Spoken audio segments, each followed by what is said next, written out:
Welcome into the Wanks FPL podcast. We are joined by our friend in the plunger here, FPL Mac. But he's doing well still. First time in the plunger in a while, but he's doing very well. I'm happy to not be in that itchy ass banana this week, but how are we doing, boys? I think you're projecting because I'm not doing well. Spurs got their booty smacked, and I had a 200K red arrow, so it's a bad week. It's what you say, right? Like it's one or the other. You can't win in every area. So it seems like it's neither this year. You're sub milli, so I'd trade places with you very quickly. But Sharpe, on the other hand, just got into the 5 digits. Let's go. Excellent work out of you.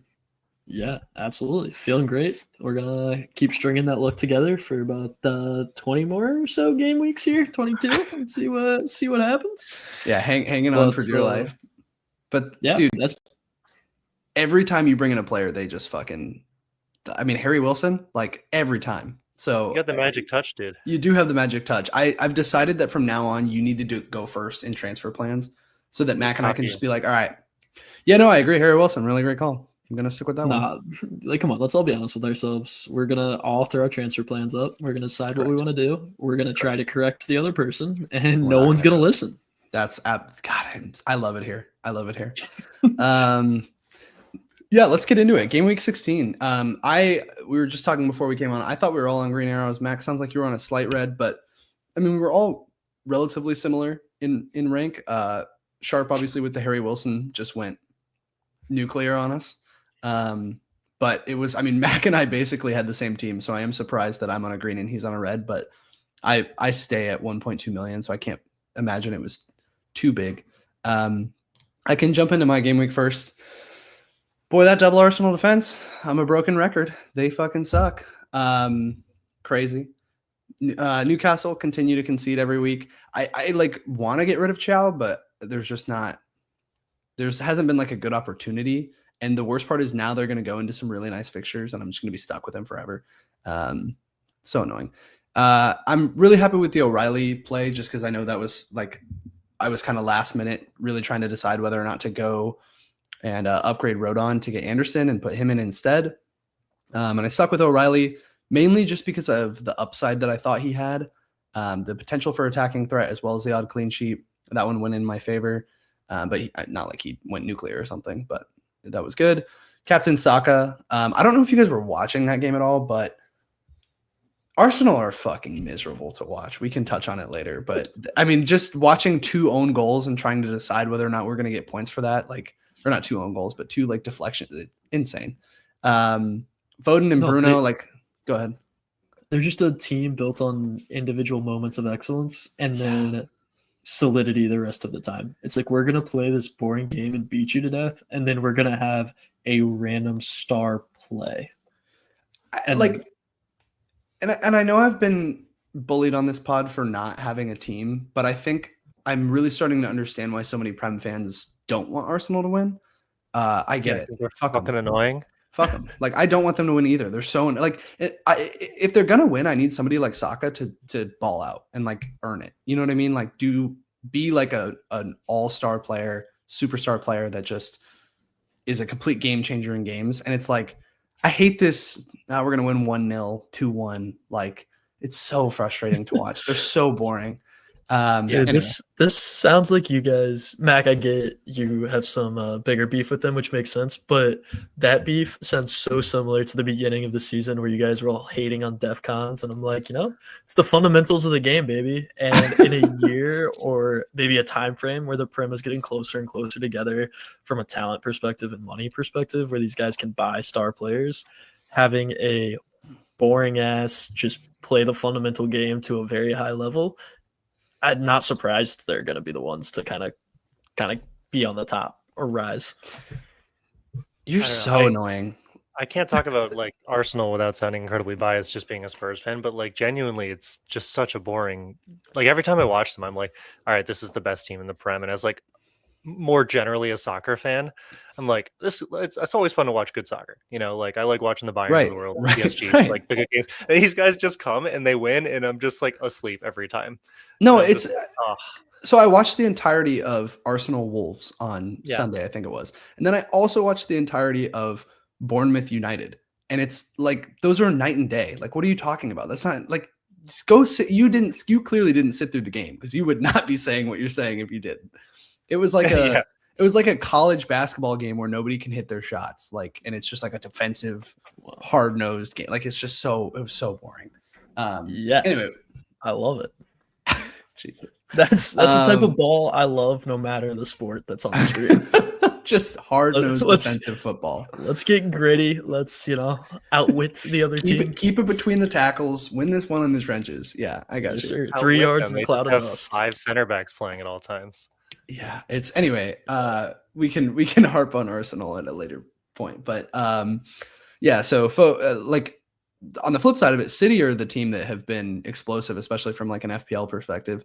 Foden comes through again. Haaland scores twice, albeit he wasn't like incredibly involved in the game, but he found a way to return, as he does. Bruno with a pretty solid haul, goal and an assist, goal off of a free kick that was an absolute worldie, just so nasty. Dewsbury Hall got injured the second I put him in my lineup. What else is new? Just cannot get it right with that dude. I love him, but he's borderline turning into a hateful pick. Bruno Guimaraes doesn't do anything, and then Thiago doesn't do anything. So not too much of note here, but changes are coming down the pipe. Max, since we basically have the same team, I'll just jump to you. Yeah, not too much different. Did you captain Saka, Luke? You did. I did. Yep.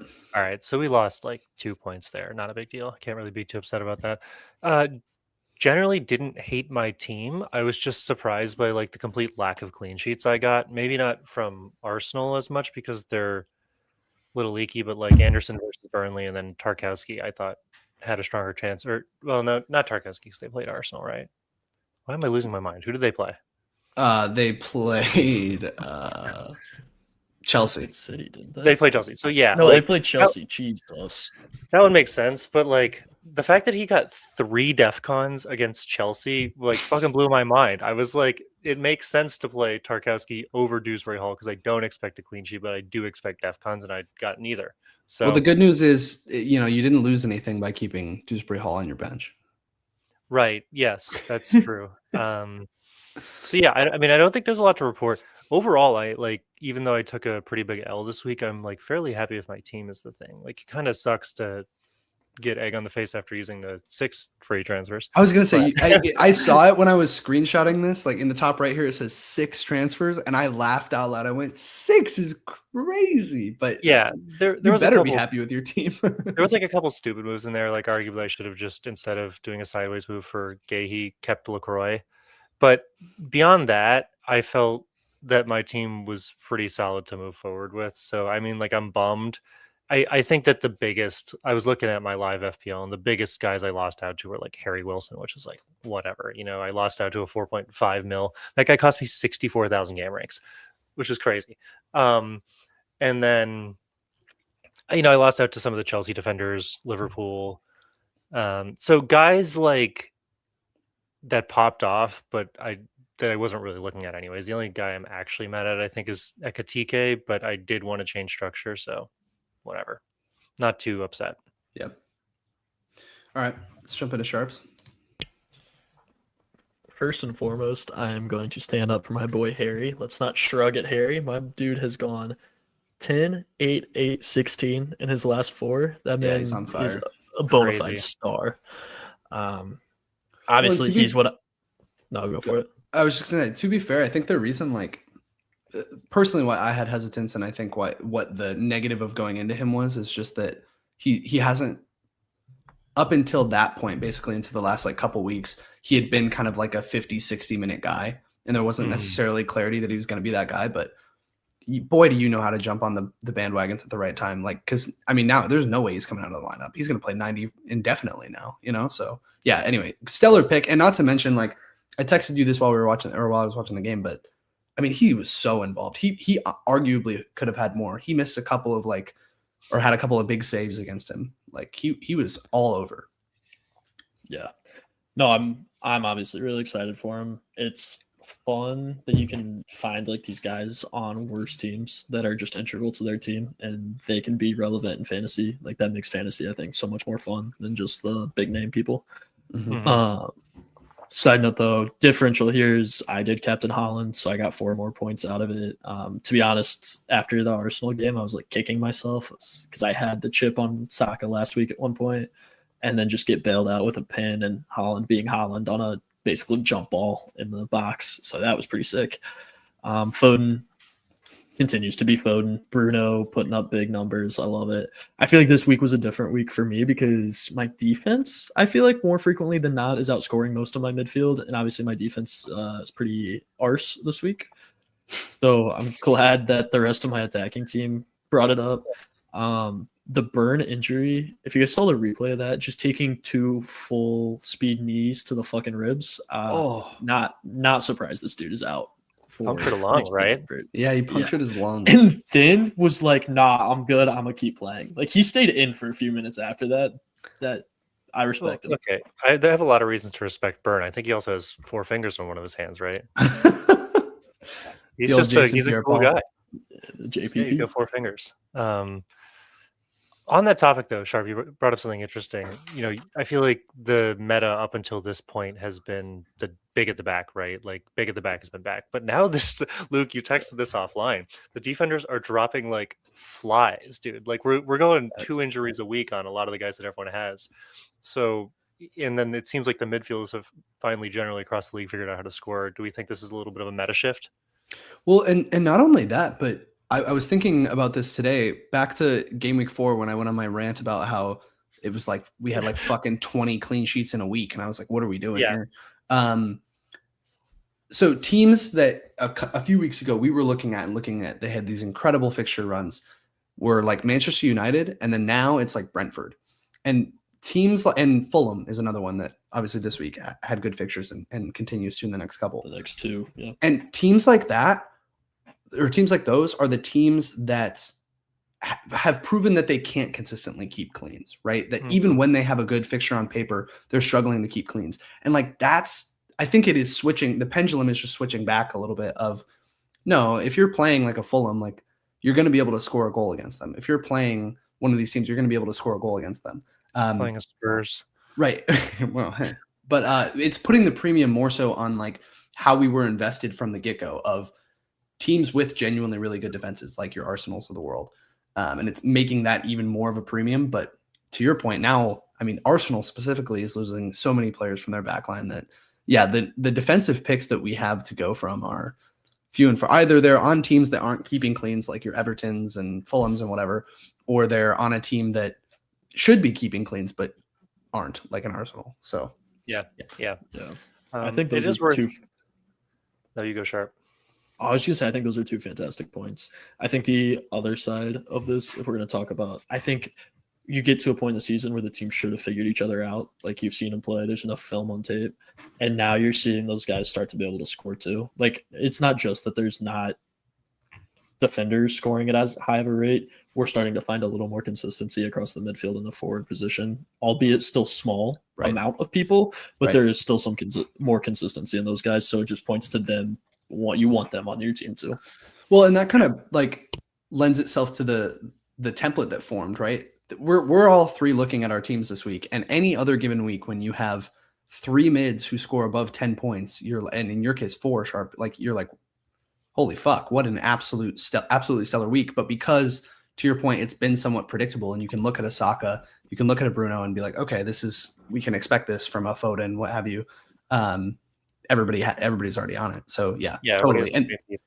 And this is what we expected going into the year. It's only taken 15 fucking weeks for this to become the norm again. But to have players like Foden be Foden, to have players like Bruno Fernandes actually come true to what they were promised. But yeah, I mean, I'm also worth reiterating too. I'm not going to complain about it, but I think a lot of people who are upset about the AFCON transfers are upset for this reason, because like it's unusual that mid-season, barring a wild card, you'd be able to just like say, okay, here are all of the currently informed meta players, and then get all of them. And I think that's just like, that's why we all had great scores this week. And I'm on a red arrow of 200Ks because everybody at my rank is an active manager for the most part. Right. And all of us moved towards the same people. So it's you're swinging big on like little picks like Willllllsonnn, or like whether you kept Semenyo. Which ends up being a huge pick, but yes. Right. But like that alone, like I told you, he cost me 60,000 ranks just because I didn't have him. So I'm not an AFCON hater. I think that was genuinely a good solution by the. It's as good as they could have done. Maybe five's like a lot. I still don't think we ever should have gone up to 5 transfers, but I think that is an interesting point. It's almost like we had a whole reset, right? Well, and I realize we're getting like way off of where maybe we should be, but this actually is something I was thinking about with regards to planning over the next few weeks. So we were all just given all these transfers. We now all have the same team. We're also very close to the end of, or the midway point of the season when we're going to get all our chips back. And the more I started planning, just looking at my own team for the next few weeks and trying to kind of decide what I was going to do, obviously that's going to blow up in 2 seconds. But I started getting to the point of, oh shit, maybe the way to get a leg up out of this template is once you get past that 19 timeline of doing a really early wild card. And the negatives of that are obviously that there are blanks and doubles that could be coming later. But the reason I say that is because big players that we're all going to want very soon after they come back. So thinking of your Gabriels, your Boomos, your Ndais of the world, like players who we've all transferred out, but we're all going to want back in, and they're expensive and they're not exactly easy to bring back in your team. You kind of have to restructure.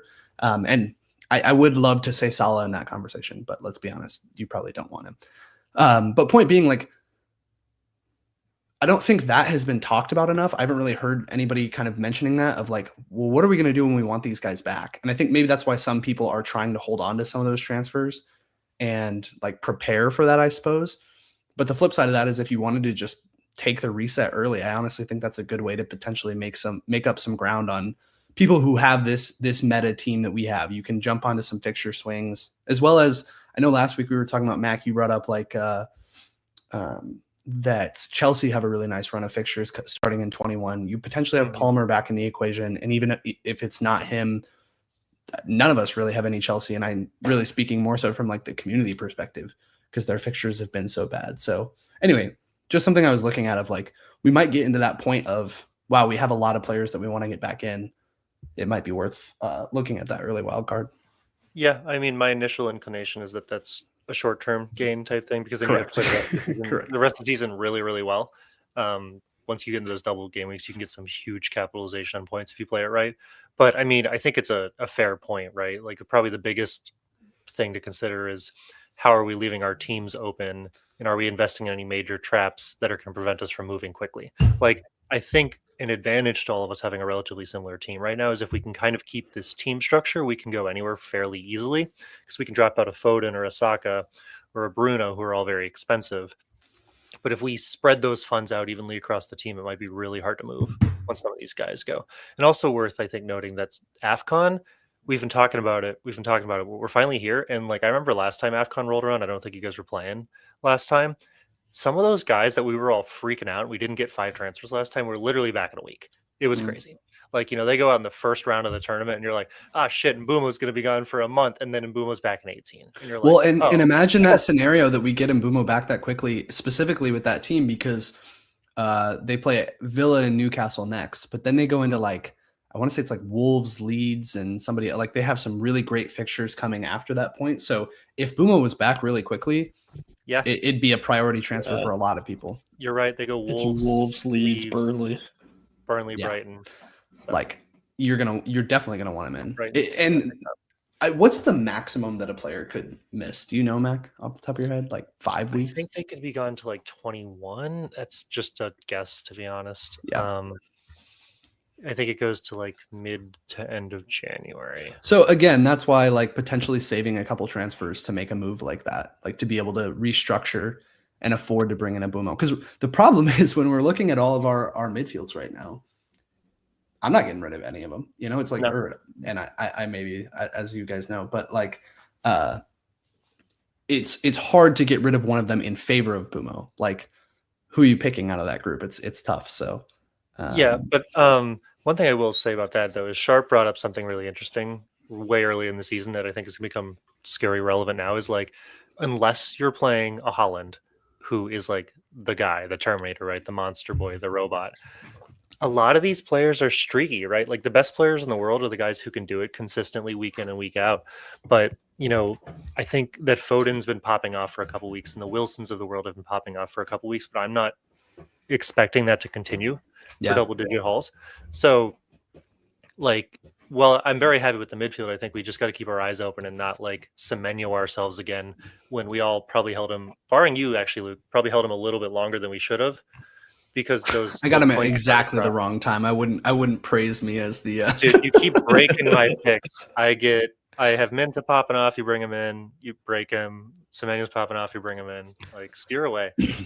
I think the only like I totally get what you're saying from a meta perspective, like from a high level. The only problem with specifically a player like a Foden is that City's fixtures are so good for so long. Like if you just look through, I don't see any time period where I'm like, ooh, they have like they play like Arsenal and Newcastle near each other or anything like that. Like the next few weeks, I mean, they have some middling fixtures. In 20, they play Chelsea, in 21, Brighton, 22, Man United. But none of those are ones where I'm like eager to sell him. Anyway, so I wonder if the triple City thing, like not only have they found some form and they're just looking better, but it's also like their fixtures are so good for so long that it may just be that we're all stuck on triple City for like a long time. Yeah, and if that's the case, that's fine. But I'm going to say more likely than not, one of the expensive midfielders we have is going to need to be dropped at some point in favor of somebody else because like Cole Palmer's coming back and those fixtures get crazy in a couple weeks. And like Foden, sure, he's had 4 double-digit returns in 4 weeks, but that's 55 points and he's only on 88 total. Right. So he came out of nowhere. That's 63% of his points are coming from the last 4 weeks. So it's probably indicates that it's not a sustainable output. And all I bring up to say this is we got to be dynamic, right? If we all have the same team, we need to move early and appropriately to get those differentials before they pop off. Like an Ekatike is someone who I'm a little worried about. Yeah, I'm not gonna lie. Well, to bring most of what you guys all just said together, I feel like be aggressive as possible this season. We were afforded that ability with the 5 free transfers and the double chips.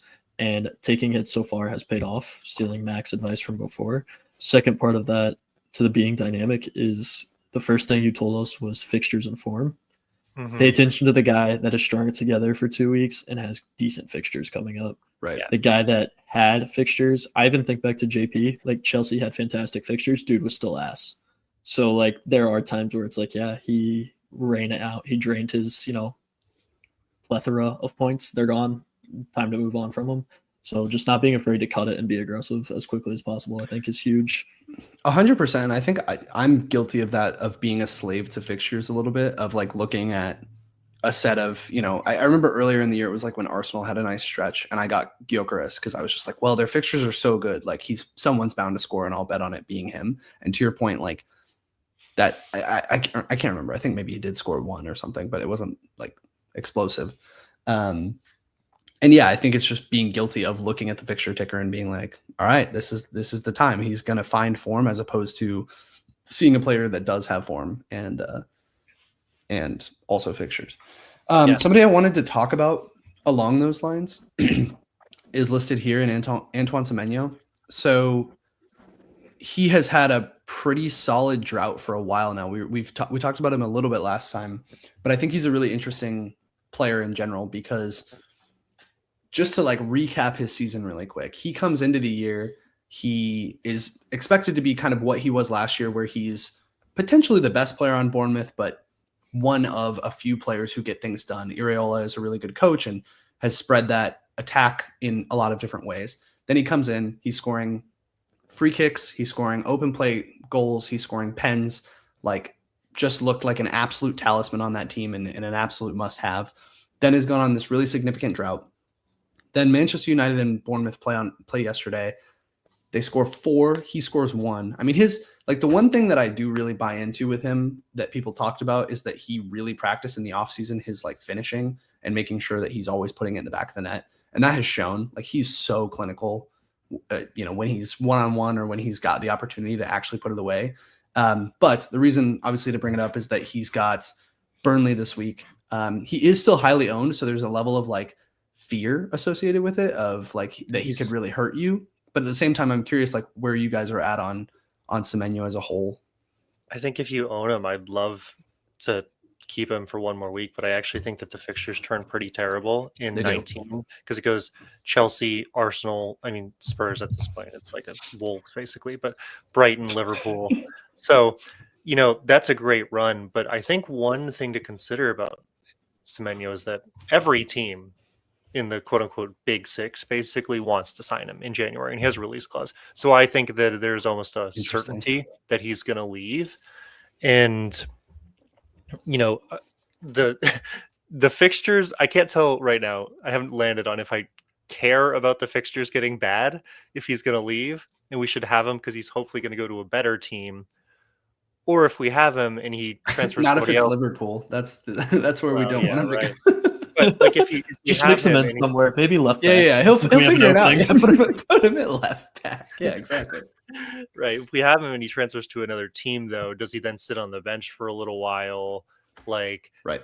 As he has to adapt to the tactical style or whatever. Like, the reason he was appealing is because he looked like a talisman. Like, if he goes to another team, he is almost certainly then not a talisman, right? If he goes to a Manchester United, Liverpool, Chelsea, like pick your poison, like he's not going to be the guy. So but I mean, like it depends, like how they play. Like if it's Mbumo hasn't been the quote unquote talisman for Man United, and he's still been fine, right? Sure. Like, that's but true. Conversely, if you go to like a City, it's just feed Haaland central, right? So then does his point value go down? So I don't really have a landing spot. I'm nervous. I wouldn't be buying him personally. But I don't know if you want to take a punt for Bournemouth, like it makes sense, or for Burnley, excuse me. I don't know. It does make sense. You have to be. I mean, I just quoted playing aggressive, but you have to be playing a very, very short-term game. I feel like, and especially with the guys that are still returning. Like, yes, he might return, but you just had multiple 5-6 guys put up double-digit points this past week in the midfield. Right. So, and you should have at least a couple of those. So to me, that means there's not a reason to go get them. I mean, to your point, Luke, I think in the beginning about it being like a fear aspect, I only had 2 threats this past week, and they were Raya and Semenyo. So obviously that's always going to be out there. I just think you can have enough guys. Like you should have 3 guys on this list, and I'm guessing you want the other 4 more than you want Semenyo. Yeah. Semenyo. Well, and my perspective on it had shifted throughout the Manchester United Bournemouth game. So I came in before that game being like, all right, that's somebody I'm eyeing. Basically, my thought process was, unlike you guys who burned all your transfers last week and are sitting in a place where like you kind of have to roll a little bit, I have 3 going into this week. So I was kind of like, all right, I can maybe make some aggressive moves, and maybe like going for a player like a Semenyo is how I kind of break away from the template a little bit. And so, anyone who has a few more transfers, that's a potential option. And then he scored, and I was like, all right, yeah, he's so good. Let's do it. But the more that game went on, I mean, it was 4-4, right? Bournemouth scored 4 goals, and he scored 1 of them and wasn't involved in the rest of them. And not to say like anything against him as a player, or that means that he couldn't score multiple goals against Burnley, because obviously we know what he's capable of. But it reminded me of like my perspective on him as we went into the season, which wasn't that he was a bad player. It's more so just that Bournemouth distribute that output so much. And one of the plays specifically that made me think that was they had like a free kick at the top of the box, and Tavernier took it and scored it. And I was like, earlier in the year, Semenyo was scoring that shit. Like that was easy. He was taking everything. Every set piece that came his way, he would take it. He would score it. So it makes me wonder if that was just like they were feeding the hot hand type of thing. And now he's gone back to more of his role in the team. And anyway, so all that to say, that's one point of it. And then the other point is, as someone who like has a lot of transfers, quote unquote, like the more I planned it out, the more I was like, this isn't as many as I think it is. Like it feels like because we got topped off with 5 that I have like unlimited transfers, but really like we're going to be needing that stuff pretty soon. And I'm going to want to save that stuff. So if there's 2 moves that you're making to bring in a player like a Semenyo, and then to your point, Mac, when the fixtures turn, get him back out, like which is like a week from now. Yeah. Right. It's just not like you'd probably keep him for Burnley and then maybe Brentford. And then after that, you're like, maybe keep him for Chelsea, but probably not. Well, on top of not necessarily even wanting to keep him, I think you look at the guys now that might show themselves as people you do want with those transfers. Right. And so we've already quoted Ekatike in here. I think a Villa asset of some kind is probably on that list somewhere, whether it be a defender, whether it be Rodgers, whoever that like fill-in spot is. And then I think you're going to want to shift your defenses. I know we're talking about clean sheets going down, but you still want to make sure you have the DEF CON and possible clean sheet guys, because those are worth a good amount of points. Like I wouldn't find this a priority transfer. It's not where I would be necessarily spending. 100%. I think Yeah. Villa is a good like one to talk on really quick, unless you want to make a different point real quick, Mac. No, I was just agreeing. I do think that. I guess I will make a different point real quick now since you gave me the opportunity. I think it is an interesting point that we should probably look at the defense since those are turning. Like, I generally like to have a couple defensive defenders that I can lock in for like a while, right? So since every defender we've had right now is injured, that means there's new opportunities, but we don't have to get into that right now. Yeah. And what I was going to say along the same lines was just like you highlighting Villa. I think is an interesting one because it feels like a blind spot because earlier in the season we got burned so badly by them that no one really wants to go there. And I think the problem defensively is there isn't a player that stands out as like someone who does DEFCONs. So when you're looking for a new defender, you're typically looking for somebody who checks all those boxes for you, and you don't have a Villa guy. But I think you could make an argument to get somebody like that. I also, to your point, think you could make an argument to get somebody like a Rodgers who scored 2 goals over the weekend. But their fixtures are kind of rough. Next 3 is United, Chelsea, Arsenal. Then they get into like kind of a nice patch: Forest, Palace, Everton, and then but that's like a medium nice patch. Yeah, it's not like they definitely don't have like a clear run of nice fixtures. That being said, to the point of like being a slave of fixtures, if someone like a Rodgers is continuously returning, it's like how long before you be like, okay, well, it kind of doesn't matter if he's, they're going to score goals if he's doing a lot of the goal scoring. It doesn't really matter. The only thing with like Rodgers, and we said this last week. We said it's weird that Villa are like up in like 3rd, I think, right now in the Prem, and there's not a standout asset because Rodgers had 0.6 xG last week, and that's great, right? That's a very solid xG you would expect from a good player, but it was against West Ham, and then against Arsenal he had 0.4, which makes sense. Brighton he had 0. Wolves he had 0.08. Leeds he had 0.25. So like if we're talking about overperformance of the XG, that's a crazy amount of overperformance of an XG, right? He's just burying shots at will right now. And I get nervous about that, and I don't want to be, like you said, a slave to the data. He put away 2 against West Ham, but I'm a little nervous when they're playing Arsenal again and Chelsea in the next 3. No, totally. I think I'm in the same boat. I get it. I think you just said they're a top 3 team, and if they're just going to keep playing like a top 3 team, those bad fixtures feel less bad, right? Than if you have the preconceived notion that they're a mid-table team, which I feel like we view Villa. Like typically, if I think Villa, I'm like 6th or 7th place on the table, something like that. So if I have to reassess and say, no, they're a top 3 team, okay, well then those fixtures may not matter. They're not going to be as impactful as being bad. But even if they're a top 3 team, they're playing 2 of the other top 3. I know. No, Chelsea and Arsenal are definitely 2 tough fixtures. Yeah. No, but it's a good point because when you look at like Chelsea assets, for instance, right? Like, I'm nervous to bring in Chelsea assets because they play Newcastle, Villa, Bournemouth, City in the next 4. But if they're the second best team in the Prem this season, then they should probably win those games, right? And they're winning pretty convincingly against like the Evertons and the Bournemouths of the world, which I've always said is a sign of a good team, like beating the people you should by a lot. Yeah, I agree with you. I think I'm having the same fears though, and I did have the same fears specifically about Chalobah and bringing him in over the next couple of weeks. But I think I still view Chelsea as someone who's going to let up a goal. Like, so that's where I get on their defense. Like, yeah, okay, fair. They're probably going to win, but they're going to win by scoring more. I don't know who that's going to be that scores that, and I don't think they're going to keep it clean. Yeah. I mean, I do think that's a good transition, though. Give me a second here of talking about this graph you actually pulled up. Well, no, I was just putting this up there. Luke's just finding things as we talk. What's applicable with it? Yes. Well, I was just thinking that, like, to your point of, I know that one Rodgers chance, like, was from super far out, and to your point, Mac, like he scored off a 0.02 xG chance, and again, xG, but if like you watch that, it doesn't look like a 0.0 xG chance is what I'll say. Like it looks like a shot he should score more than 2 out of 100 times. Yeah. fair. But I think that was a good transition into the Chelsea stuff because they have quietly been keeping a shit ton of clean sheets, and you have, to your point, Sharpe, you have a player like Chalobah who's, I think he's like the 3rd highest scoring defender or something. Somebody check me on that, but he's really up there.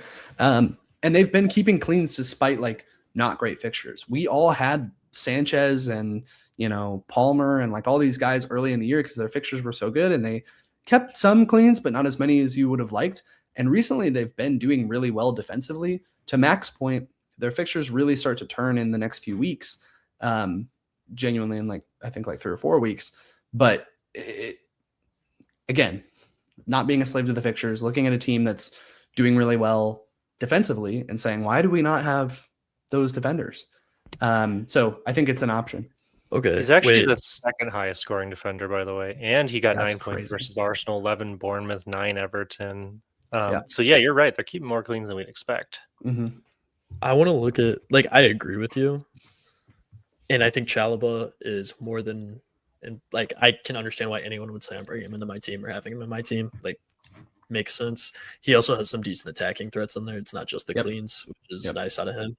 But who they are keeping the clean sheets against, 2 out of their last 4, they have kept a clean sheet, and that was Everton and Bournemouth. All say good job.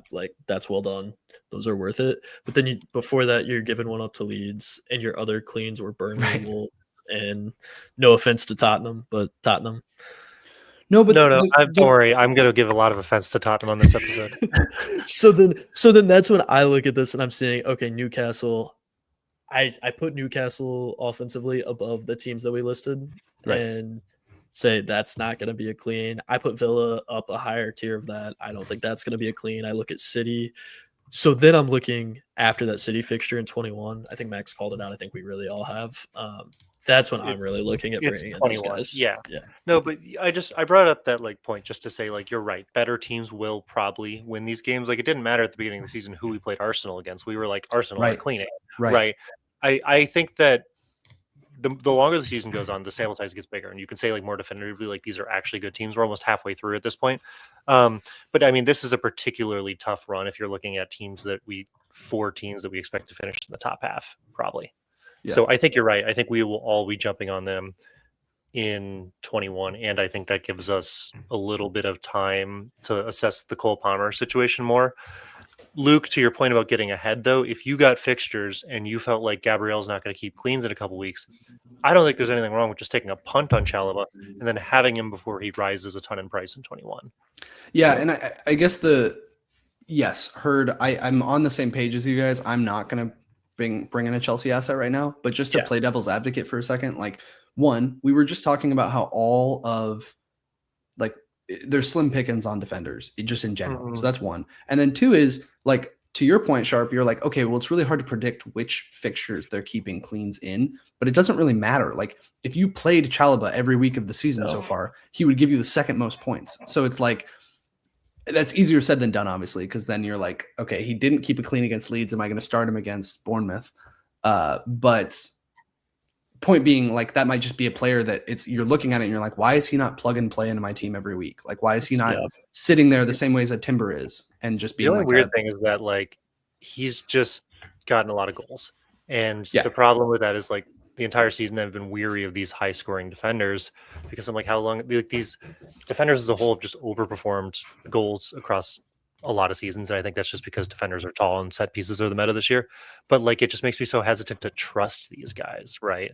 Because you look at some of their returns and Chalobah's returning against teams you don't expect, but not because he's keeping a clean sheet, but because he's scoring. And then I'm shit, I don't know if I can trust that. They conceded 1 versus Arsenal. They didn't keep a clean sheet, but he finishes with 9 points because he scores a goal. Right. And so I'm how can I predict that? And it's on 0.07 XG. I'm I don't know how to pick these guys. Yeah, Heard, but somebody like a Gahey we're seeing now, and I'm he's gonna keep scoring goals. I don't want to be the dumbass that's not that's gonna continue. You watch the games and corners whip in and he gets his head on all of them. It's Gabriel's an example where that's proven multiple seasons in a row that he's their guy that they go to for attacking threats. So I think there are I totally see your point, and I think there's on the one hand defenders who are maybe have had a couple of lucky goals and aren't getting those recreatable actions, but then I think there are also defenders who are if they're scoring a lot, kind of well, they're scoring a lot. Clearly something that they're doing is targeting that player, but either a broader Premier League shift this season or a tactical thing. But either way, it's consistent. If we're still talking about it 16 games in, right? And I haven't truthfully done enough of the research on Chalobah specifically to identify like which of those two things he is. And like to your guys' point, the reason why I haven't right at this moment is because they play Newcastle, Villa, Bournemouth City in the next 4, and I'm like, pass. But so I'm playing devil's advocate because I'm not going there. I'm just saying, like, on the flip side, I wonder more and more if it's like we've talked a lot about how good and bad fixtures this year are really thin margins. So it's like maybe we just get the players that are doing well. Right. Yeah. And I mean, there's a little bit of hindsight as always. Like, every season you're like, Right. oh, look at these guys that everyone knew were doing good. Like, it's kind of like Right. like the Bruno thing. Like no one wants to have Bruno in his team because you're boring, but then he just slowly chugs away and ends up being like the 3rd scoring midfielder every season. And you're like, but it's just not a sexy pick. Like, I think that's where like And then he Chalobah's misses a couple pens early in the year and you think about jumping off a tall building and then, yeah. I think Chalobah was starting to fall into like those, or like these scoring defenders where you're like, I just don't know if they're going to score, but it's like, well, they're scoring a lot. Like we should probably trust it at this point. Dude, looking at this, not to jump off the defenders, but looking at this and talking about who we've talked about, yeah, I really appreciate that so far this season I've been able to kind of spread out my funds. Like I have Haaland definitely, but then I'd never feel outpriced anywhere else. Like I have a bunch of like 6s to 8s guys in my midfields a lot of the time and whatever. I don't like that Palmer and Ekatike are coming back, and I have to start worrying about like really expensive. Yeah, like so Palmer, I'm pissed about this, and I would never wish injury on anyone. But like, if you guys could sit out for the rest of the season, that'd be great. Well, truthfully, like I honestly think in the Palmer situation, that wish is the FPL God's command, because his injury has been so weird this year that I would be willing to genuinely bet money on it that he at some point later this year just gets surgery. Like, yeah, he's been out for as long as he has, and he came out of this game that he played. So he played. I'm gonna screw this up. He played a couple weeks ago or something. They benched him again because they said, "Hey, he can't play like multiple games in a week." And then he played this one, and apparently he was having some tightness after the game. And it's like he's been sitting out for forever. Like they should have just given him the surgery when he got this injury last year. Like then they played him through the Club World Cup, and they're like playing him in spurts, and it's a little weird. So just give him the surgery, let him recover. I'm not going down the Palmer route again. I'm just not doing it. Like I don't care if he starts.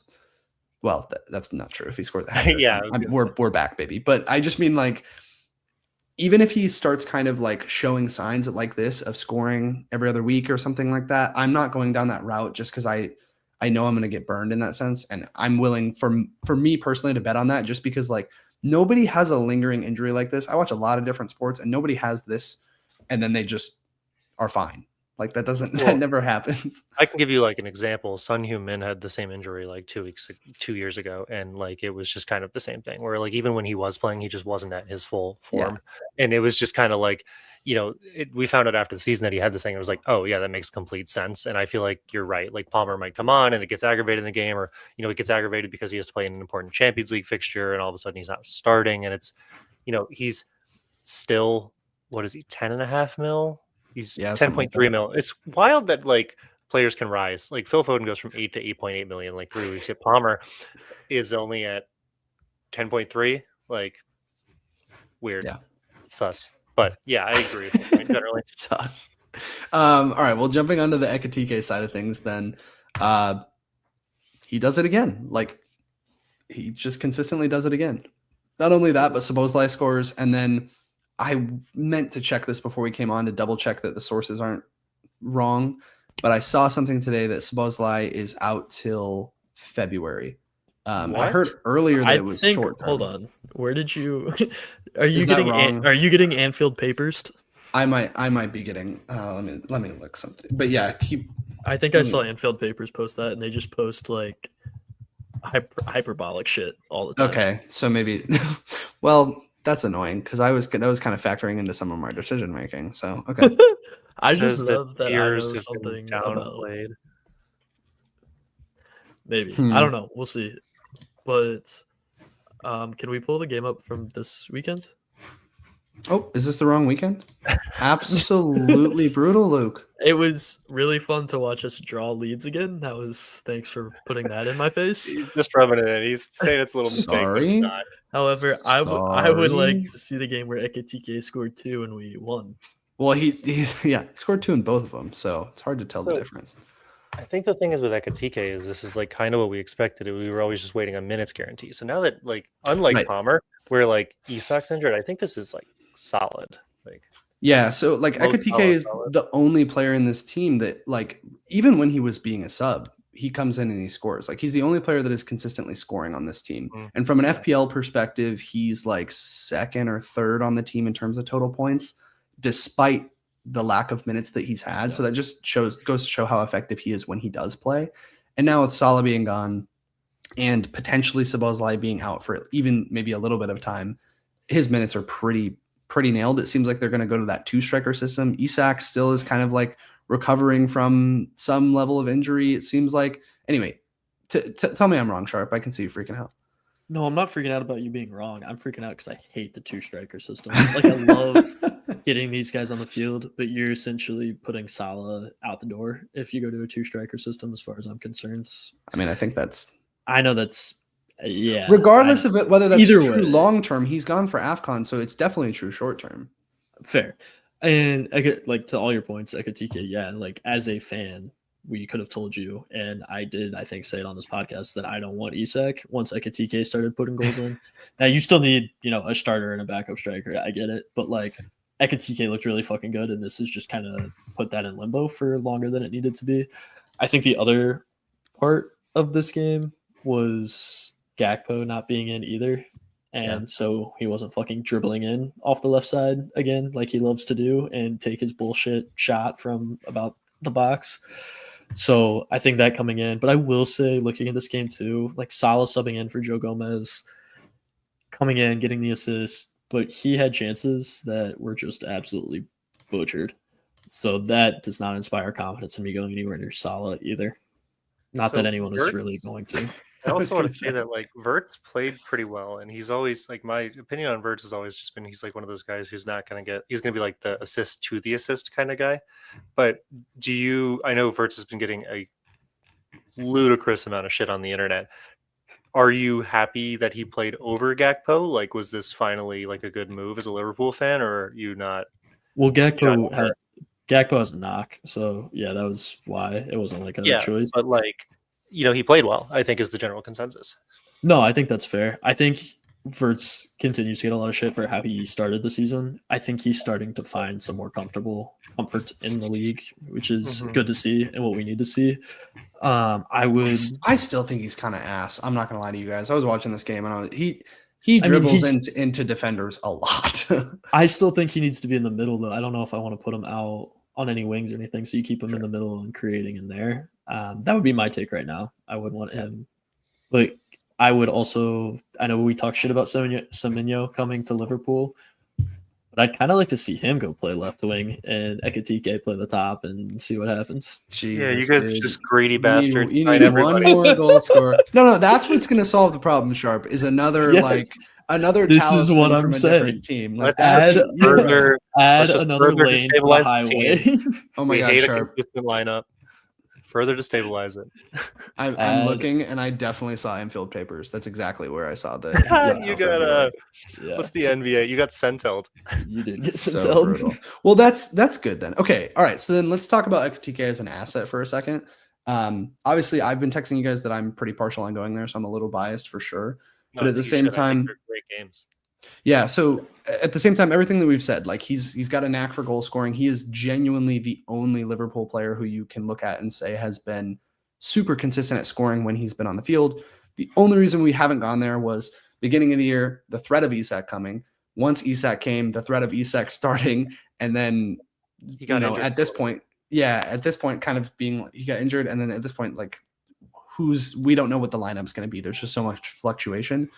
But now with Salah leaving, like, do you guys have any lack of confidence in his minutes? No, He's one of the few guys who's actually putting up numbers. He's playing well, and I think Isak still has a knock, right? Yeah. It seems like Slot's trying to either get both of them in or play Ekatike. I don't think that Isak has shown any level of like I'm the guy just because of my price, and Slot's trying to keep his job, so it's very much a dog eat dog world, I think, at Liverpool right now. Yeah, cool.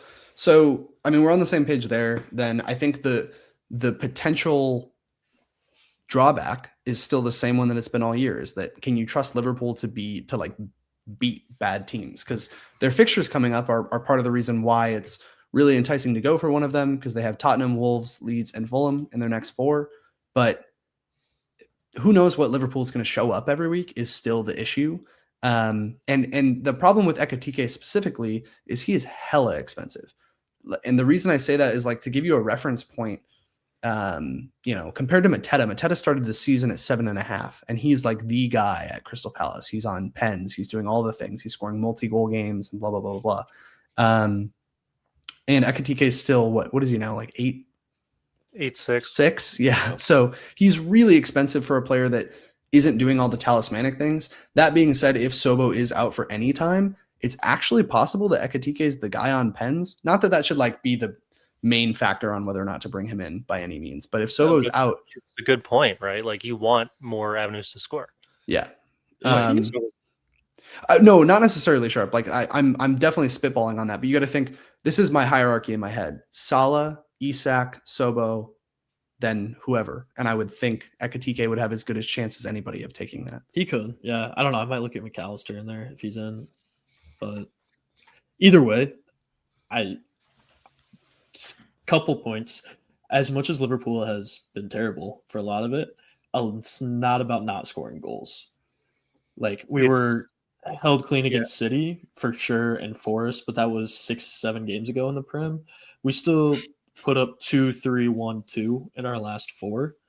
So, like, the goals are going to come. It's our defense that blows. Yeah. You guys are openness. Because you got 2 wingers as your outside backs and Konate. Like, you guys have been throwing away games spectacularly, but I don't think as a whole that you're like, the amount of memes that just show like, hey, dude, we're up with 15 minutes left. Don't do anything stupid. And Konate just being a fucking dumbass. Yeah. It's a really big bummer for you guys that I think you didn't get Guehi in the summer. Like, I think that would have been a game-changing signing for you almost, because you just don't have 2 solid center backs right now, and then you don't have solid outside backs. And so I think you're right that, like, Liverpool are putting up a lot of goals. You know, they're even doing it against good teams. Like, if you use the Champions League as a metric, they, you know, maybe not against PSV a couple weeks ago, but we beat Real, I believe. You guys had that like run from City, Forest, PSV where you put up 1 goal in 3 games and conceded 10, I think. But after that, it's been pretty solid reversal of fortunes for a little bit now. 100%. And I think my other argument, aside from Liverpool focused for Ekatike, is you look at the striker or the forward spot right now, and it is a barren wasteland of nothingness. You have Haaland, you have nothing. Then you go down to a Thiago, but if you look at his last 3 games, 1-1-2, so that's not much. He was massively overperforming, I think, is the thing with him. For sure. Just getting a shit ton of pens, overperforming his XP. And so Thiago is actually a good one to talk about it. Sorry, I'm going to derail us. Go ahead.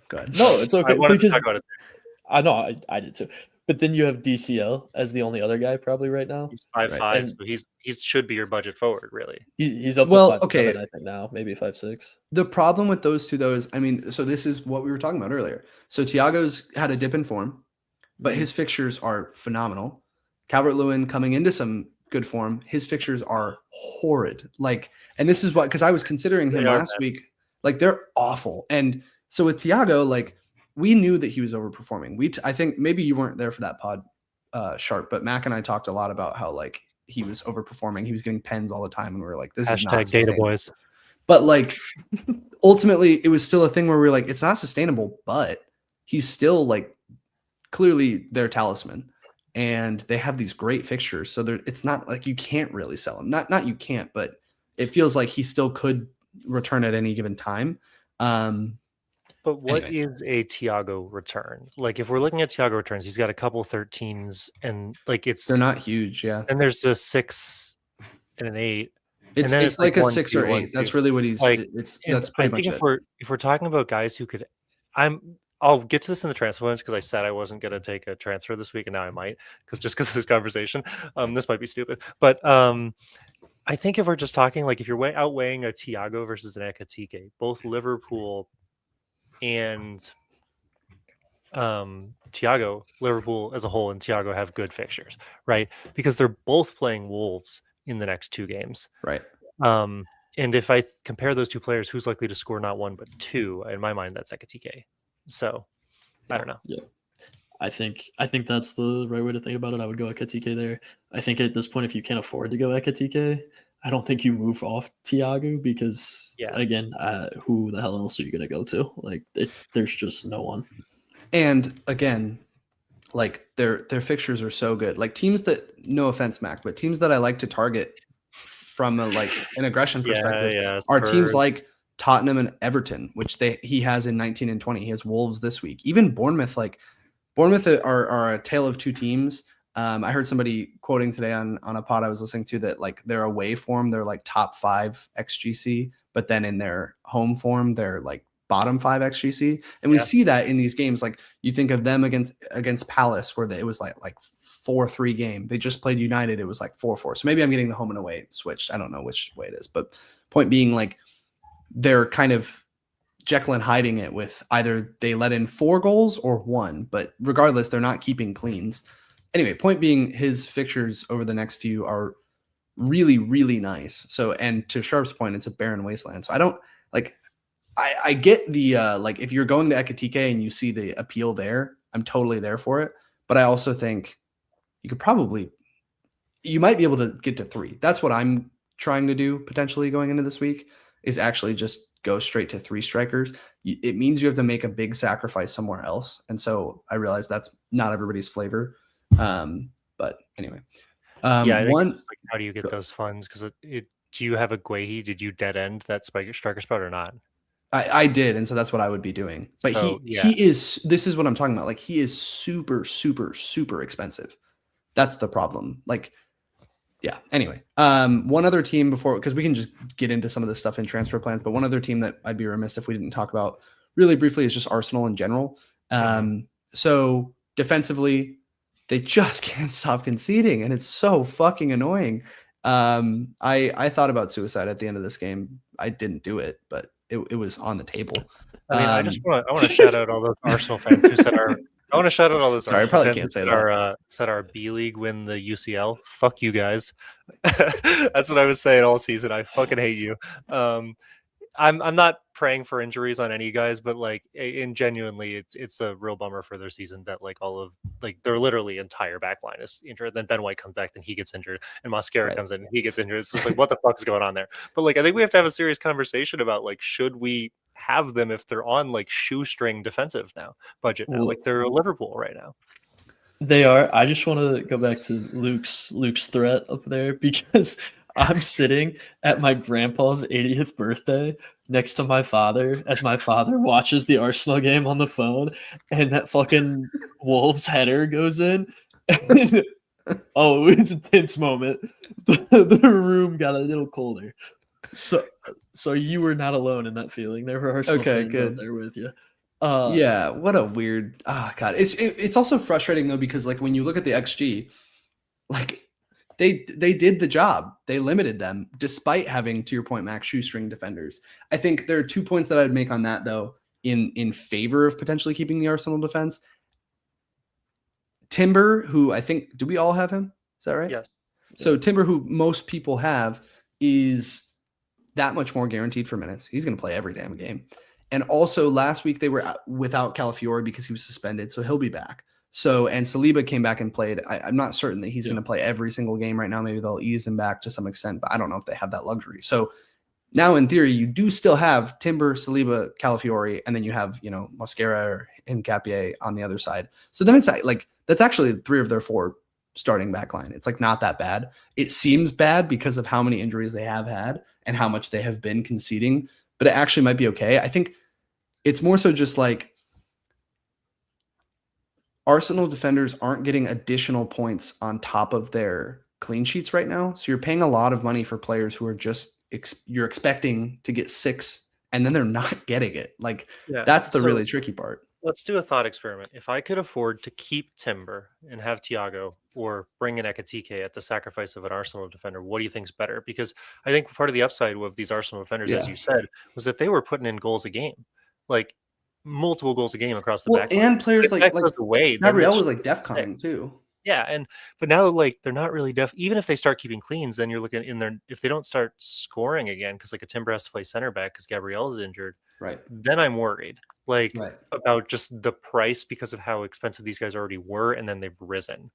Like Timber is 33% owned right now, Indy 6.5 mil. And the fixtures also get really bad. Like I know that Arsenal's a good team, and to that point earlier about like, good teams will win. It's like Everton, Brighton, Villa, Bournemouth, Liverpool, Forest, United is not a great run. And I'm wondering if you can afford an Ekatike, if there's better value somewhere else.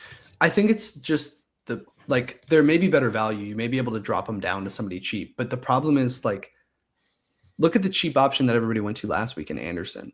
Like you don't trust Fulham's defense. And that's a player who ultimately gets you 1 point or whatever he got.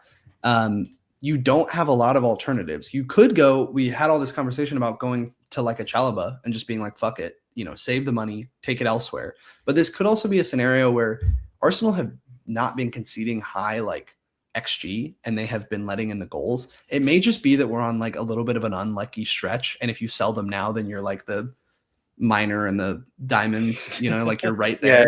Yeah. So I'm of two minds because I could see it either way. Like they're not keeping the cleans, and you're right. Their fixtures don't look great, but also, you know what? No, I'm not gonna fence at this one. I actually think it's worth going away from them. I just think it's a question of like, that's only if you have the transfers. Like if you're in a scenario where you have one transfer or you don't have ones to spare, like selling an Arsenal defender definitely doesn't feel like a priority. But like to your point, if you can use that money to significantly upgrade elsewhere, I think you should. So in your scenario, I don't think that math works out exactly, but like in your scenario of can you upgrade a Thiago to a Ekatike at the expense of an Arsenal defender? Like, yeah, I think so. I think that's worth the play. I think there's plenty of low 5 guys you could go to. I think of Tarkowski at the 5'4". Pick your Palace like LaCroix at 5. I think he's 5'2". He just rose. Like pick your City guy too. Those guys are all. So that's what I was gonna say for the time being. I think how I view Arsenal, I guess at this point, is that everyone had triple or bare minimum double defense. You definitely don't need that anymore. Since most of you have Raya, I understand just wanting to keep Raya and saying I would get the points on a clean here, and that'd be great. And not needing the defender, I still think it's Arsenal. I still think they're the best team defense in the league. Right. I'm still going to back them more days than not. So I'm going to keep I would keep Timber in, and I would say here's a spot that I really am never going to think about, and he's a starter week in, week out. Forget about it. Yeah, and I think I'm of two minds of that though, right? Because it's like I think you're right in the sense of they're a great defense, and I really struggle of where else are you going to go? Like we were talking about, Man United had great fixtures. Well, they fucking suck defensively. I don't trust Brentford at the back. I definitely don't trust Everton either. And I know like you guys have some investment there, but they're just not a great defense. Like they have great fixtures, but they're not a great defense. And then you have like Brightons, you have Fulhams, you have Bournemouths. None of those teams am I confident in keeping cleans. Maybe Palace. Maybe you go to the Palace guys, and I think that's potentially fine. But yeah, there aren't a ton of alternatives. The flip side of it though, and what I'm trying to like rewrite my brain on in general is just Sharpe. You're the type of player who attacks like someone who could be really explosive. And ultimately, like what we're looking for with a Timber right now is 6 points. And so if you can go change, sacrifice that and go to somebody that like an Ekatike that could be really explosive, I'm for that. I get it. I think there's a level. If we're talking Ekatike, maybe depending on what the rest of your team looks like. But I think you pick and choose those players. Like 4 out of my starting 5 midfielders were high teen % or higher owned. It's not like I'm going crazy there, but it's that 5th guy that I had low percentage, explosive, not explosive. I think there's still high value to having a guy that I don't have to think about because I can play him no matter what. I look at City. And a lot of those guys I'm not feeling super confident in outside of this next, however long his fixture run is, that's solid. But then outside of that, I'm going to want to get out of him again. Yeah. And even then, it's hard to pick the right one. Here you have the right one. Yeah. Yeah. 100%. All right. So not a priority sell is where we landed, I feel like. So let's get into transfer plans. And like I said, Sharpe, you're going to be starting this off forever now because you're just going to show us the way. Yeah. You're gonna Not make that any of us are bad going to be listen, good. but I'm going to make someone bad be good is crazy. Yeah, that's what's gonna happen. That's what's happened all season. All right, let's. I'm just gonna share the screen here, and I'll talk through my thought process because I don't wait. I've already made a transfer. So I'm gonna copy you. You're the new FPL review. Just follow you. great. Okay, so going into this next game week, I had Dan Burn. We talked about him. My boy's gonna be out. I think they quoted at least 6 weeks or whatever. I mean, he's in tough shape. honestly, great excuse to get out of Newcastle. Yeah, I was gonna say that when you were showing your team with Shaw, like, yeah, like I want don't out. feel I bad. just haven't been able to, but yeah, that's nice. Yeah. I wish he got injured. No, that's terrible. But Burn was more expensive than him. Like, I could have gone to him. He was on the list. So ultimately, you can see what I did here was go to Ruben, which may be a interesting pick of the people that come to mind. But let me just flash the transfers here so you guys can kind of see what I was looking at. Bro, Okay, please get an ad so- blocker. It is 2025. Wait, what ad? I don't see one.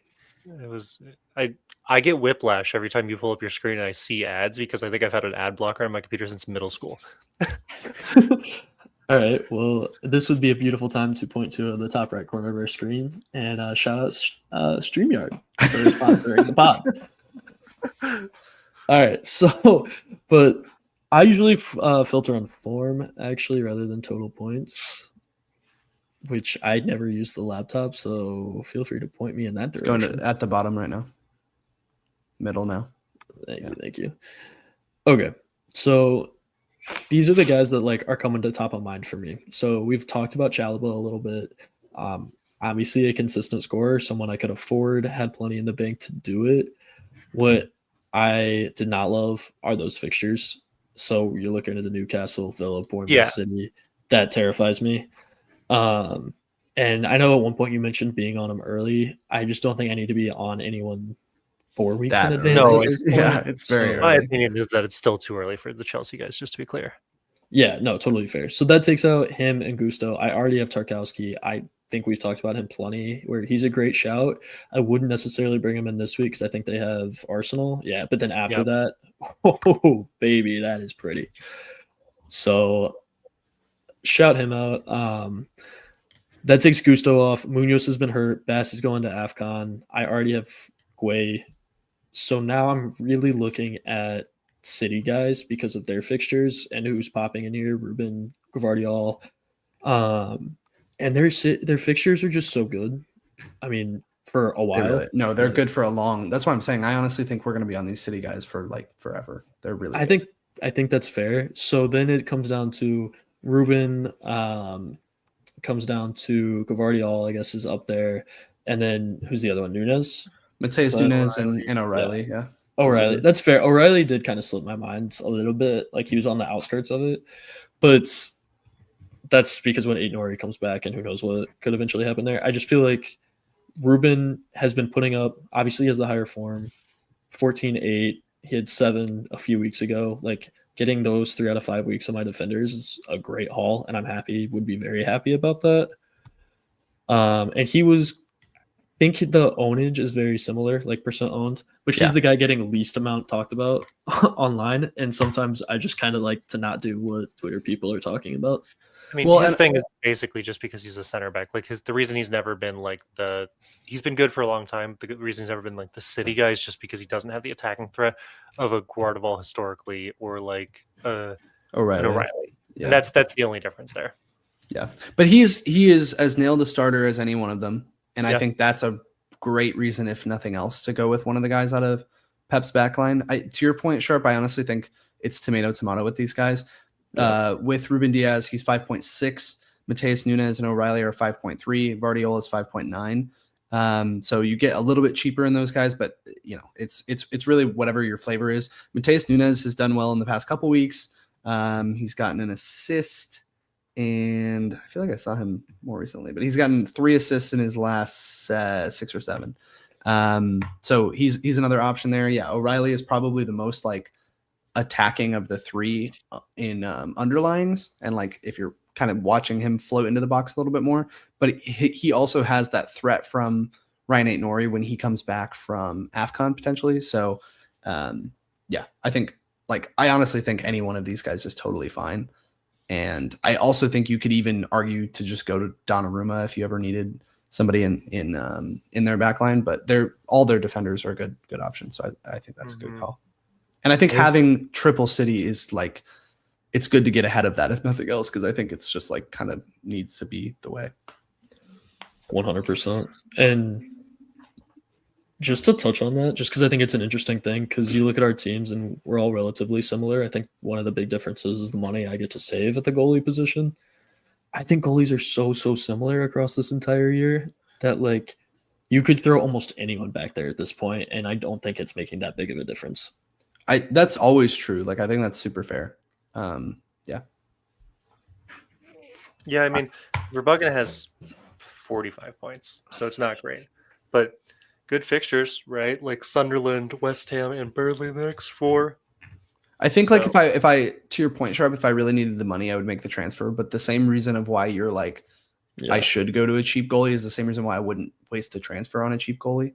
But I think your point, like recently, your point has been especially potent because Raya hasn't done fucking shit. But yeah. I think something to keep in mind if you have a wild card eventually. For sure. I think that's super fair. I'm excited. I'm excited for Everton to get good fixtures again and make those guys playable. That's me exciting. too. The good news is I have their one player who's fucking injured. We'll see how long that's gonna last. Which I honestly need to plan for some eventualities for that, but I'm just so annoying. All right, I will go next. So if Sharpe is the Midas touch, I will go on to the shit touch so that Mac, you can get a really holistic picture of where to go and where not to go that very easily. Yeah. So I spoiled this one a little bit because I was posting on Twitter about it, but I'm pretty interested. We've been talking a lot about Ekitike. I'm pretty interested in going there. I think for a few reasons. Because there it is.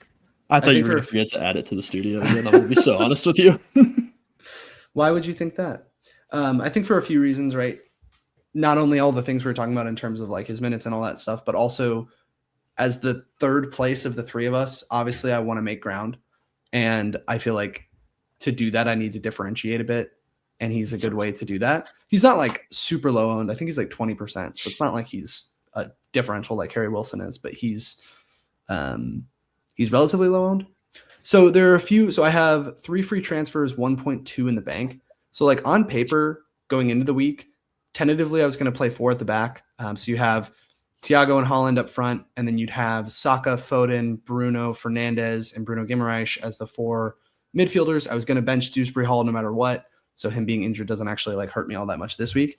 And then was going to do Timber, Richards, and O'Reilly at the back, and then get Rodon up to like Gahey from Crystal Palace. And that I could do that just straight up. The other alternative is if the Dewsbury Hall injury is bad, I could just do him straight to Harry Wilson. And so those are both like, I'm not even just going to do it, but those are both like moves that I could make. No questions asked, super easily.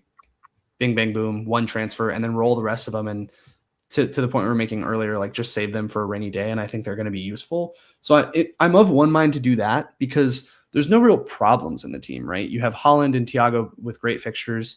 You have Foden and Saka with great fixtures. Bruno doesn't have an awesome fixture, and neither does Bruno Guimaraes, but they've both been doing well lately. So it's not like those are priority changes. So that's one option. I do need to make some sort of a transfer so that I can start an additional player, but it's just 1 transfer would do it, and there's plenty of options.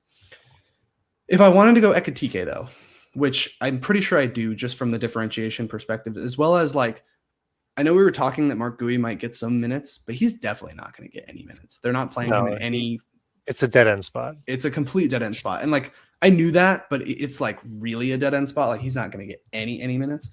And so, you know, going like the Gahey route. Why did I just do Semenyo? What am I doing? Going the Gahey route, I would be kind of committing to that. Okay, Mark Gui is my dead end, and I'm getting out of Rodon, which was my defensive dead end up until this point.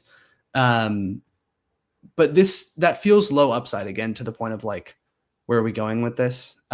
So bringing in Ekatike, well, I'm down 3.2 million. So unfortunately, what that means, like no matter which way you slice it, it means I have to get rid of one of the expensive guys. And my initial thought process was to get rid of Saka, because I just think like for as good of player as he is and as integral as he is to what Arsenal does, he doesn't put up like double-digit returns consistently enough for 10 million. So I could just go to a different Arsenal player. I could go down to Declan Rice. I could go to Semenyo. I could go to like somebody different who's a little cheaper and I could get away from. But up against Everton, especially because they're missing players like Ndai and Dewsbury Hall, and we touched on how they're not very good defensively, I could honestly see this being a really good game for Saka. So selling him this week is tough for me. So it brings me to selling, and I'm not going to sell Foden because he's playing West Ham and he's on fire. So it brings me to selling Bruno. And that seems dumb considering that yesterday we just watched him put up a goal and an assist, and he's been doing really well. Here's my pitch. My pitch is that, yes. Oh my God. Thank you, Mac. If you didn't flash this graph, I was going to be pissed. My pitch is that, so this is also like, it's worth noting, this is XG and XA that it includes pens, right? So Bruno's going to have a little bit extra here. If you do non-pen XG and XA, Bumo is their top attacker, underlying wise, right? Losing Bumo and Ahmad, like when you're watching the game with United, their strategy is that players like that and players like Cunha, like those three particularly, really like to carry the ball like into the box or like in and around the box and either create some sort of a chance, like try to shoot or cross in or what have you. And then players like a Bruno are either getting on the end of that or receiving the deflection and scoring. And that's how they're going in, or Bruno is getting it from like set pieces. Point being though, I don't think I'm really genuinely concerned about this United attack going forward without those two guys, because I just don't think like if it's up to Cunha and Bruno and then what, like Sesko to be the guys that are attacking, I honestly think they're going to struggle. And in the next two, they have Villa and Newcastle. So that's a real girl math way of me trying to convince myself to get rid of Bruno. But I genuinely, like, the more that I've thought about it, the more I'm like, no, I actually do think that's right though, because I think Mbumo drives a ton of their offense, and Ahmad is that speed that like supports his runs on the right side. And so it could be that, you know, they come out and Amorim figures out a way for them to be attacking without those players. But I just do think they're going to really struggle without those guys. And in the next two, it's not like they have easy fixtures. If he had Wolves, like, I wouldn't be selling him because he could still return against a bad team like that. But considering the next two they have, I'm like, back to the premise of I have to get rid of one of these guys. I'm like, I feel like he's the one that I could get rid of. And then in a couple weeks, when they do play Wolves and potentially players like Mbumo and Diallo are back, I just get him in for Saka. And so that would be like that would be the more long-term play. So what I'm saying is I would do Ekatike in for Gui, and then I think I was going to do Harry Wilson in for Bruno Fernandes. And so that would just be a two moves. That's all I got to do. And it would leave me 0.3 in the bank and still rolling a transfer. That's the play for getting Ekatike. But it's the flip side of this is that it's doing a lot to force, to your guys' point last week, a Liverpool player in that I've been trying to force in for forever. So I think there's like, back to the upside thing, I think there's upside with him. And I think there's upside with Harry Wilson over the next couple at least. So I'm not like opposed to it. And I have really convinced myself that they're going to struggle without those two guys. It could be that they figure it out and I'm wrong, but I do think that if nothing else, you have to kind of look at Bruno and say his output could potentially go down. I guess the flip side of that is he could be more central to what they do and more attack could flow through him. But anyway, that's my pitch. It did kind of feel like Bruno at the beginning of the season, though, was like sitting deeper. And I don't know. I don't know if he's going to go more forward necessarily. Like, Yeah, I'll be interested to see what their lineup is because, like, Casemiro is also suspended for the next game, so like I don't really know if they were to want to put Bruno up at like a 10.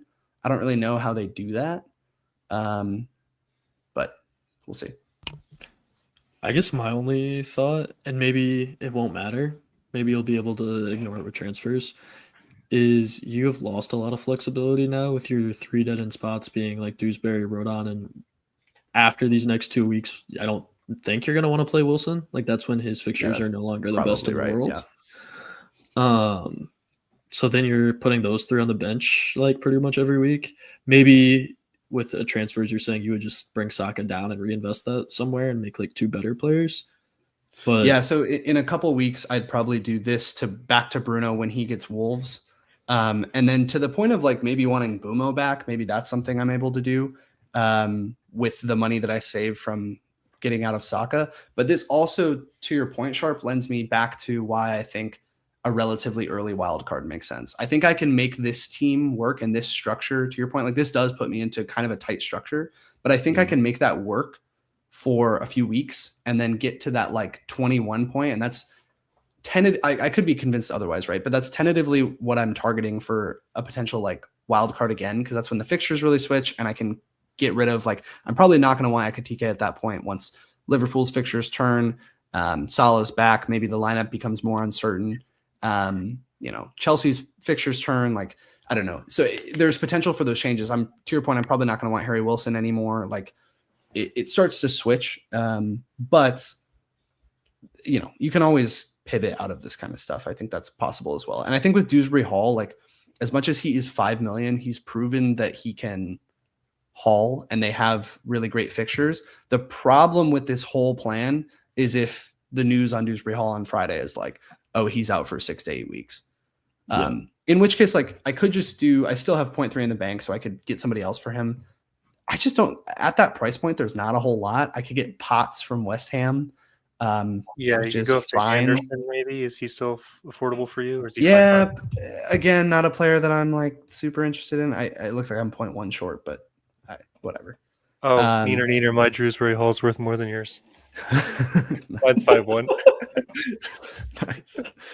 So I do think that I need to have some sort of a contingency plan in place for if he's out really long term as well. But I'm hoping that they say like, hey, he might be out for the next couple weeks or something, because I was never planning on playing him against Arsenal, and then he comes back into some really nice fixtures: Burnley, Forest, Brentford, Wolves, Villa. So like I'm happy to keep him, and if he's out for a couple weeks, I'd probably just hold.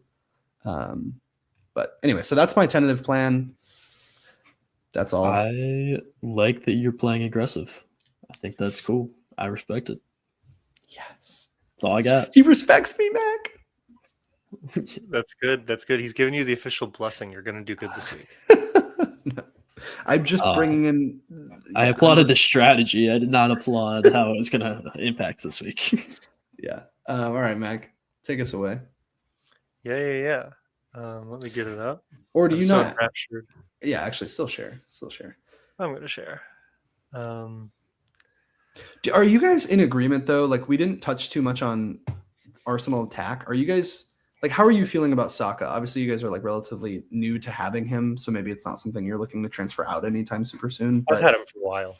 Yeah, where are you guys at with him? I don't feel the need to move him yet. I think he just provides so much flexibility, because if like Cold Palmer is actually good, then I could upgrade him. So like off of the back of a decent haul against Wolves, and like honestly, that Brentford haul is not too bad. Like 4, 5, 6 foot. That's not a bad floor. Like he's not probably putting up as much as I want him to put up, and the fixtures get tough. But like again, there's some stability returning to the Arsenal team. They seem to have figured out how to score a little bit from open play. Hopefully, not hopefully, actually, I don't like Arsenal, but if Havertz comes back for them soon, that could open up some opportunities. So, Odegaard's come back. I've said this like 2 weeks ago, but I don't think that the Arsenal attack that we know right now is going to look the same in like 2-3 weeks. So that'll be interesting. I'm curious to see how that works. In terms of transfer plans, last week when I made my transfers, I had full plans on just rolling this week. And I still think that might be the case, I just swap on over to the pick team real quickly. We have, Thiago versus Wolves, Holland, Foden, Leeds, Forest, Everton, Tarkowski versus Arsenal. But you're just hoping he gets DEFCONs, honestly, as opposed to Chow versus Chelsea. And then like the midfield that everybody has. So there's nothing to speak about there.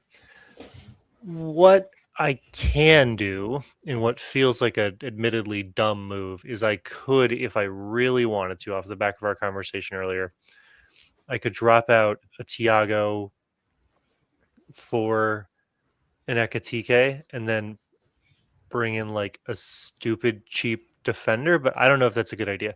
So that's the only move that I'm like remotely considering. I don't even know if I want to do that. So that would probably be like a Van Heck because they have some sporadically nice fixtures coming up over on the Brighton side. But that would be for a -4 hit. I don't even know if that's worth it for like minimal upside. So I think it's more likely than not that I roll, but I'm curious to know if you guys have any thoughts on that. You look like you're thinking about something sharp. I mean, I think it's crazy that your timber is 6'5". I'm just still processing that piece of information. But I mean, I see the upside. I don't know if you couldn't just wait to do it next week and not take a hit. Yeah, I agree. I was thinking about that because if the price on Ekatike doesn't rise like crazy and I can still afford the same move next week, then I'm getting rid of Thiago for like not that hard of a run. Like the problem is his run's pretty good, and that's why I like kept him with these AFCON transfers. But I'd still have Raya as some cover for the back line for the Arsenal defense. And I could have I could get rid of a cash cow. The only fear I have is that like it's not that strong of a defense if I bring in Ekatike, like Van Heck being my bench guy and then still also having But Tarkowski, Anderson, and Chow, who aren't really like I think I'd rather get like a city defender in. So Yeah. I'm not sure if I want to do that. Tarkowski is going to be golden after this week. Like his fixtures are so good, and he's Yeah, I have DEFCON. no plans on transferring him out. That's why I brought in Dewsbury Hall last week because these fixtures just get amazing. I just So now you have to again, think though, about I him sh- though as a weekly starter. You have to think about Gahey as a weekly starter. And if you can't Mhm. find, you have Anderson for the next 100%. Mhm. And then you have, I mean, Newcastle's fixtures are still pretty good. So you can still play him pretty weekly.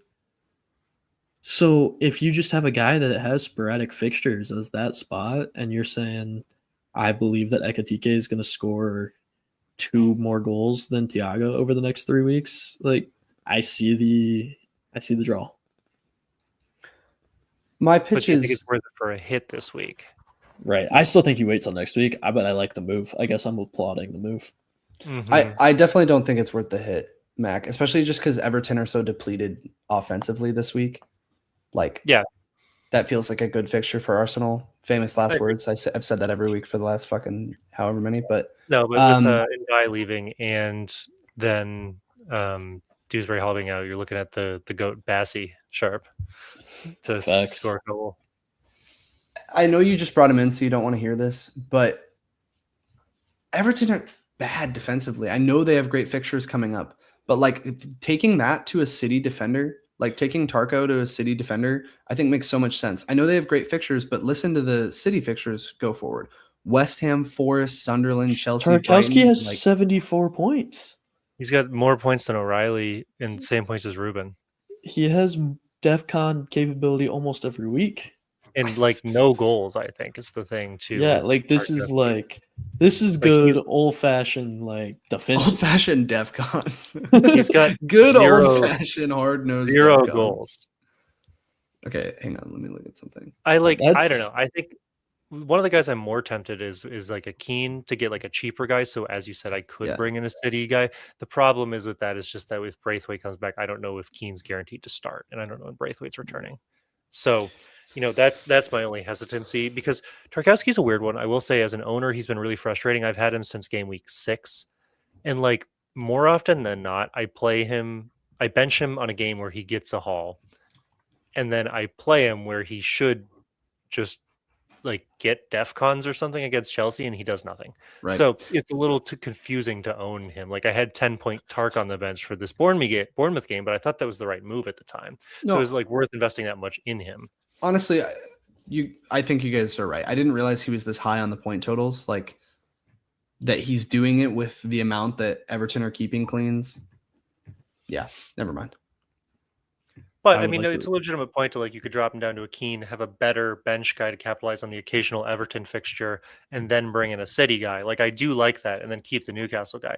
But I think like if you are potentially interested in that double swap you were talking about of the Ekatike and Timber down to somebody else, then it benefits you to roll the transfer and save it for maybe doing that next week over 100%. And I actually think I am going to play Tarkowski this week is the only thing, because I'm hoping that, Chelsea versus Tarkowski is my main benching headache with Gui and Drewsbury Hall on the bench. So, I think that it makes sense to play him and just hope for the DEFCONs, but I don't know.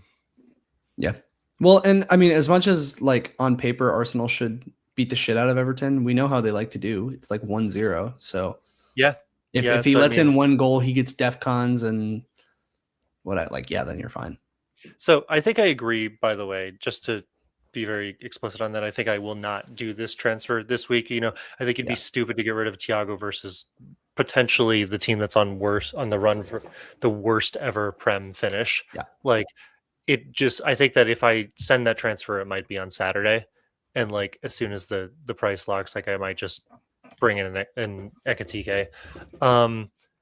What I will say though, we're going to do this live just for the grand reveal. Triple captain this week. Boom. Holland, West Ham. Let's go. Oh, baby. That's right. Sharpe just creamed in his shorts. I still have a chip up my sleeve. I forgot. Damn. Let's go. This has been my big plan. He's going to net me 130 points, and I'm going to catch up to Sharpe, and then I'll be golden. No, it's the weakest chip, Mac. I stand by that. But that's based on personal experiences, because I always play it wrong. So watch me just be really depressed next week. I know. What's going to be crazy is Thiago's double pin game against Wolves. That's going to be awesome. Right. He's going to get a double pen, and then like fucking Harry Wilson's going to get 30, and I'll be like, oh, you idiot. You captained the guy who scores every game instead of Thiago. Yeah. Okay, honestly, I do think captaincy is worth a conversation really quickly, though. Like, it seems obvious, and if I were in your shoes and I had the triple captain, I would put it on Holland as well. But I think this is actually a week where we should talk about it, because you have Holland and Foden against West Ham, either of which could outscore the other. I think I would stand by captaining Holland in those situations. I'm confused. Did we not learn from last week? Like, why is this a conversation? Someone on a better fixture on paper, and Holland still performed. In my mind, that was my one little punt, because I thought that if I had a chance, this would be it. And it just doesn't make any sense. Like, Holland is, I've been calling him the monster boy for a couple of years, because I think he just hit like 400 games for club and country, and he has 407 goals. So he's still averaging more than a goal a game across his entire career. He's just an amazing player. I get what you're saying. Foden's been hot. I think you're putting Foden in too high of an echelon in your view. Oh, I'm not even just talking about Foden. I was going to say you also have Saka, you have Thiago. Like, I think you have I think everybody has other options. I don't think Thiago versus. I agree. I don't think Thiago either. But I mean, like it depends on the game you're going to play. If you're going to take a huge risk, like if you're serious, I want to get out of 1.2 mil, then sure, do that. But you could easily end up at 2.2 mil next week. Yes, right. Because Holland could pop off for 20, and you get 4 points from the guy who does 2. And I just think that the ceiling on these guys is lower. You're also talking about the difference between the third worst team in the league and the worst team in the league. So it's marginal in that regard. And then from an offensive perspective, you're talking about arguably the first or second best offense versus like a mid-table offense, lower mid-table offense even. So I don't see it personally. I think this is a clear week to do Holland. West Ham. I've been thinking about this triple captaincy for about 5 weeks now, and this is what I've wanted to put on. I wish I could swap this game week 15 Sunderland game though with this West Ham game, because I just think that Sunderland are going to lose a shit ton of players to AFCON today, and that would have been nice. Like, I'm curious to see how hard they fall. If they do, they're a great team. But I'm pretty locked in on this Holland captaincy this week. I've been thinking about it for a while. I So, think the only person that like legitimately had a shot at that captaincy chip over Holland was Gabriel because of Yeah. and that even you're banking on the consistency of DEFCONs and clean And sheets. attacking threats. Yeah.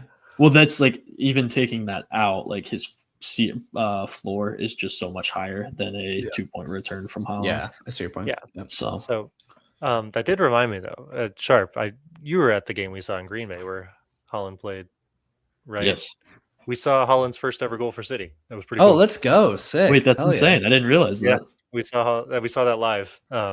It's pretty awesome. I've seen history, baby. Yeah.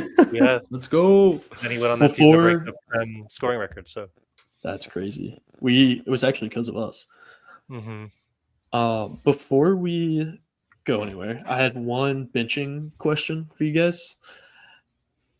Opinions. I have Bruno G in against Chelsea right now, but I have Anderson against Forest as the first on my bench. I think you're questioning. If I think you definitely play Bruno. You think so? Yeah, Forest are a way better team than I think the table. Max just saying this because Forrest just beat the shit out of Spurs, and he wants to make sure their scene is good. I'm saying that because since Forest have been promoted, they've spent the third most money in the Prem. Like the quality of players that Sean Dice has, he's probably like, how the hell did I luck into this shit? Because he's never had guys who are this good. Like Elliot Anderson's phenomenal, Sangari's phenomenal. I think that while this Forest team's a little bit inconsistent, I think that the Forest, we've proven that Fulham can't keep clean sheets. So I think it's a higher than likely chance that Forest 3-0s them more than Fulham clean sheets. I agree with Mac, but my point would be on the flip side, which is that Fulham, if they didn't keep it clean last week, I wouldn't bang on them to keep it clean this week. Right. Yeah. No clean versus Burnley. Forest is a better team than that. Yeah. Fair. But I did want to ask you guys, do you have any, like, am I the only one who has an itchy finger on Bruno G? Like, there's just something it doesn't sit right with me. The fixtures are so good for the long term. So it's like, it's stupid to get rid of him. But no, he's been massively overperforming his XG, and keep in mind he's on 4 yellows. So if he gets one more yellow before game week 20, he's suspended for a game, and that could be problematic if, like, let's say he gets it in 19, or 18 against Man United, which could be a contested game, or Chelsea in 17, then he misses the Burnley game, which could be problematic. So if someone has to go in my team in the next couple weeks to free up more cash, Bruno G is probably first on the chopping block. If like some standout player comes out, but I mean, I'm not doing it this week, I don't think, just because I don't have the transfers to. For sure. All right. I think that cooks it. Good luck to everybody going into game week 17. Let's just all get a green arrow. Let's just all rise. I don't care if you guys do well as long as I do well. That's all I care. Yeah, the podcast length is directly correlated to Luke's happiness with his performance. Wow. Each week. So true. So that could not be more accurate. All right, guys, we will catch you next week for another episode of the 3 Wanks FPL podcast. Hopefully I'm not wearing anything. Bye. Yeah, I hope you're nude.